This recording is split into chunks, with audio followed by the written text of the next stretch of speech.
Hey guys, it's Bunny Help 1 here, and I am going to make this video about rabbit caging and just different types of cages. There are store-bought rabbit cages. Let's look those up. There are normal rabbit cages that are about this big, and look how big the rabbit is compared to this cage. That cage is really small. That one too, they have 2 in there. That is also too small for a rabbit to be in. I don't recommend it. I don't recommend keeping your rabbit outside in a hutch. One, because when they go to the bathroom, it can cause the wood to rot. Even if you put something down, it can still rot, and they can also be attacked by predators, and in different temperatures they can just not adapt to it as well. So what I recommend are CNC cages.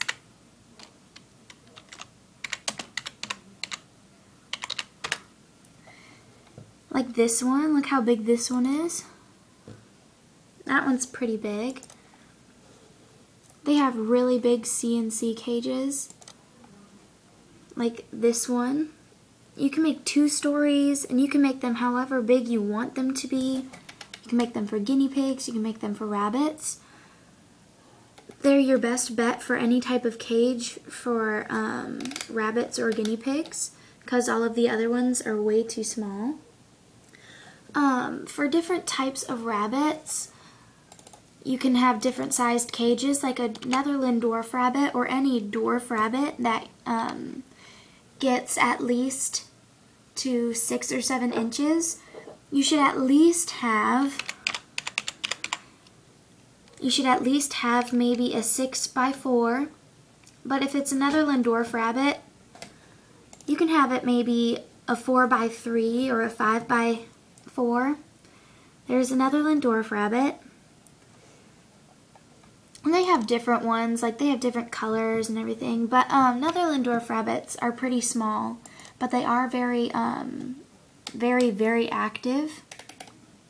So you would want to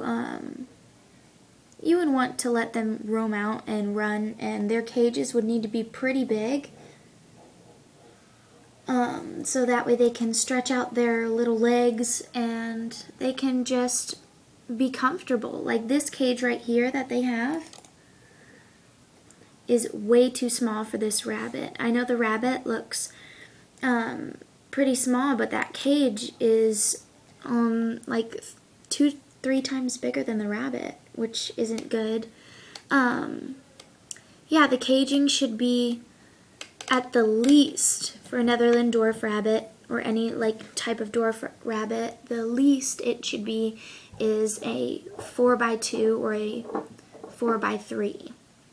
That should be the smallest, because they need a lot of room to roam around and you know, just stretch their legs. And if you do end up making a CNC cage, I would recommend that you make it 2 stories or 2 panels high, so that way they can actually stretch their legs and move around. And if you don't have any connectors for a CNC cage, then you can just use a cable tie. Like on this picture, they have small little round things, and that's basically just the connectors that you get. But with some of them, you can use cable ties or any small things like that. You can use a twist tie, anything that would really work. But yeah, a CNC cage would probably be your best bet for a rabbit or a guinea pig. And that's what I recommend. And at the bottom of the cage, I recommend that you also put Coroplast, because this will just give it a hard surface, so you can put anything on it and it won't go through. If you used shavings, it wouldn't go through. There are no holes. So that would be your best bet